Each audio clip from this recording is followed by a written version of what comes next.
Isang mapagpalang araw po sa ating lahat. Nais ko pong i-share sa inyo yung the 3 dimension to a complete life sa Matthew 22 verse 34 to 40. Is your life complete? If not, what do you mean by a complete life? Wholeness? Biyag naglaplapisanan? Biyag na awan pagkurangan na? A satisfaction for everything? A successful and wonderful life? Alam nyo, a complete life is when you victoriously succeed when in times of trials, testings, and problems ay napagtagumpayan mo. Dimensions of life are the measurement, size, scope, and the importance of what you are in the sight of God. Your value and how you value others and yourselves. Especially ang Panginoon. Greatest commandments of God shows us and weighs us in a life that is full. A life where you can experience God's moving, experience Himself, and how you can be on the top and see on the other side of the mountain. How you can fly and look down and see the good, the beautiful creation of God, and how you swim to the deep that you may find treasure, the most precious treasure in the world that you had never been and never had before.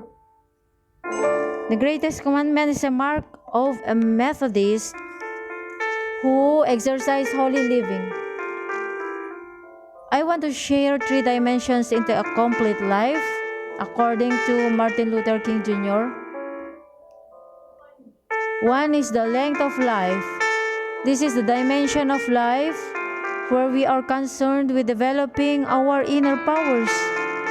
Inner powers, a bridge to have zealousness and passion to make things unbelievable, to achieve your dreams, your goal, your life in a full. Your life that full of man's favor and God's favor. There are people who don't yet believe, people who have doubts, people who resist the will of God, people who doesn't want the gift even they really needed it, who don't want to improve herself or themselves. People don't want to think right, that if they open their minds, hearts, and their soul, there will be a paradigm shift in their lives. There will be a change. There will be a manifestation of God's love and blessings in their lives. Length of life is a power. If you believe, you will receive it. And if you receive, there will be an awesome thing that will happen, secretly working to all aspects of your life.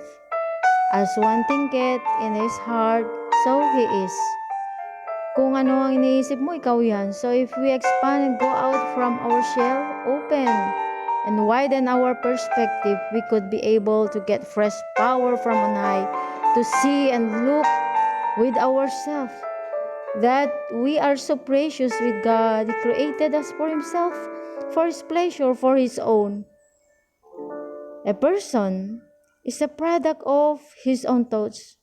Man has the ability not only to explore space outside himself, but to relate his discoveries to his own inner spaces of thoughts and feelings. And if you think big, then you live big.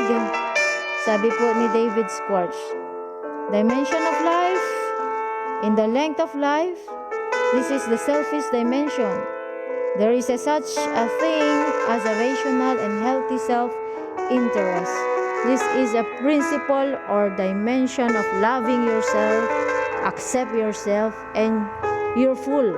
Whoever you are, whatever you are, love and accept yourself as you are. Because God's love you, whoever you are. You are precious to Him. You are endowed abilities, capabilities, or gifts that come from God. You have everything that God needed for His own purposes. You have only to believe God and yourself that you can do anything, everything through Christ. Because all things are possible with God. So Matthew 22 verse 37b, ayatong tibagim, love yourself and discover what is the purpose of God to our lives here on earth.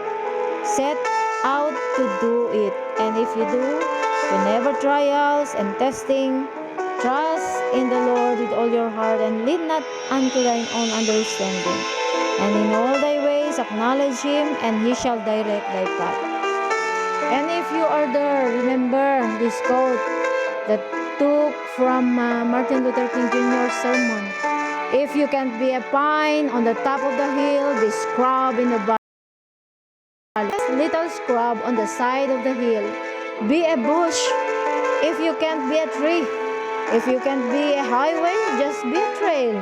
If you can't be the sun, be a star. It isn't by size that you win or fail. Be the best of whatever you are. The second kind of life is the breath of life. It is an outward concern for the welfare of others. Our love and understanding, goodwill for all men, just like Jesus and Mahatma Gandhi, promote the nonviolence movement. If you hate others, Martin Luther King Jr. says, hate distorts the personality of the hater. Hate does something to the soul that causes one to lose his objectivity. The man who hates can't think straight or right, nor right. The man who hates can't reason right. The man who hates can't see right. The man who hates can't walk right. Yan ang mga salita ni Martin Luther King Jr. Matthew 22 verse 39, sabi niya, love your neighbor as you love yourself. Love is creative, understanding, goodwill to all men. It is the refusal to defeat any individual. Martin Luther King Jr. says in his unfulfilled dream, he may not have reached the highest height. He may not have realized all of his dreams, but he tried. After 5 decades, the unfulfilled dream of Martin Luther King Jr. is fulfilled. Barack Obama fulfilled it, and some black people who were in the field. Jesus fulfilled the dream of God, fulfilled the promised Messiah that would die for us, for humanity, for you and I. He died on the cross because of God's love for us. Even He sacrificed for His own Son, Jesus Christ, for our ransom, to redeem us from sin and from the power of sin. He rose again to overcome the power of death, for us to be victorious, God's children. Sa Matthew 22 verse 37, love the Lord your God with all your heart, soul, and mind. Lastly, sabi niya, height of life,